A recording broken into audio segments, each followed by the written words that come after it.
The Conjuring is very much a traditional horror movie. It lacks the blood and gore of modern films, but maintains creepiness throughout. There are many camera tricks or story elements in the film that suggest an evil force invisibly watching the characters, similar to the audience. I'm going to break down this analysis of the film into several parts. First part is going to be the opening scene. The second is the use of camera angles.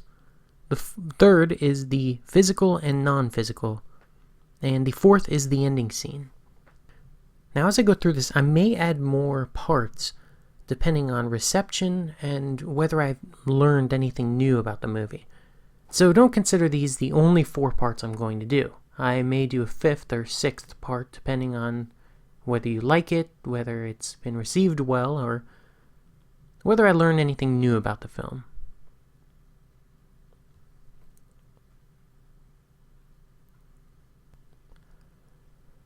The opening scenes of The Conjuring are important. It introduces us to our heroes, Ed and Lorraine Warren, and establishes this supernatural element of the movie. Like any good movie before it, a tone is set in the first scene that follows the film throughout. But before we even get to the scene, the movie's studio's logos are against a blackened sky to the sound of trumpeting. The high string noises work well to imitate creepy crawlies, and the low rumbling perfectly fits a dangerous spirit. Then we hear the first lines of the movie. It scares us just thinking about it.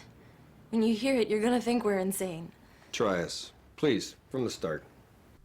This is set against black. These words ring out from the darkness for the audience to hear. Then you hear Ed Warren say something, and the image cuts to Annabelle. She's a physical doll, something that should not be dangerous. She shouldn't be able to move on her own. But because of the supernatural element of this movie, she is dangerous. The lighting in the scene is well done, as the room appears dark while the outside world appears very bright. These people have been dragged into the darkness by this thing.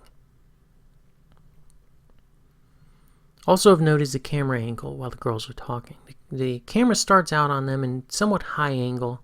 As it backs up, you can see the camera is framed by the Warrens, who dominate both sides of the shot. They are imposing figures, almost protecting these people in the center of the frame. When the girls are explaining their situation, you see Annabelle has drawn using a crayon, and the red of the crayon stains her hands. It almost looks like blood. The slashes at the girls' pictures could be seen as attacks on their spirit or threats against their physical being. At this point in the movie, we're not really told what the rules are. Debbie tries to throw Annabelle into the dumpster to get rid of her. Interestingly, a large amount of steam is coming out of the pipe nearby. Accompanying it is the intentional sound of the steam permeating that entire scene in the alleyway. Recall that most sound is added after the movie is shot. It's a white noise, something made by a force. It suggests a spirit of some kind. The knocking is important as well. This comes back later in the movie with the daughters and their hide-and-seek game. This sort of sets precedent that the spirits are able to create sounds to interact with people. That way, later in the movie, claps and bumps and things like that can be heard, while still being believable in the movie's universe. Now, I've tried several times to see what time the clock says when Annabelle wakes up the girls. It's too fuzzy on the DVD copy I own. If you own the Blu-ray, maybe you could take a look for me. It looks like 3 a.m. or 3:40 or so. This would fit with the later scenes in which the parent family is awakened in the early morning by spiritual hijinks. Also of note is that the knocking was first in 5s. 1, 2, 3, 4, 5. But the last time that Annabelle knocks is in 3s. 1, 2, 3, and then Annabelle is revealed for the last time.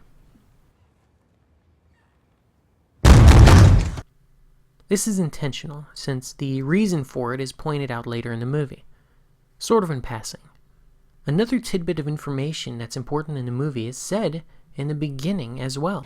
So the doll was never possessed? No, it was used as a conduit. It was moved around to give the impression of possession. Demonic spirits don't possess things. They possess people. It wanted to get inside of you. And afterwards, we are introduced to Ed and Lorraine formally, as they finish their lecture on the supernatural.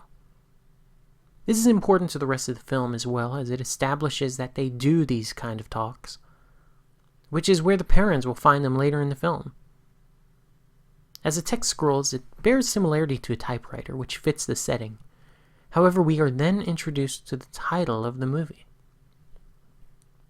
This is a logo so perfectly designed that it fits everything in the movie. It looks normal as it's revealed from its top to its bottom. As the letters sort of blend into each other, sort of a little strange, but then we're revealed to the long J standing out as a hook. It seems very dangerous, and it's revealed last.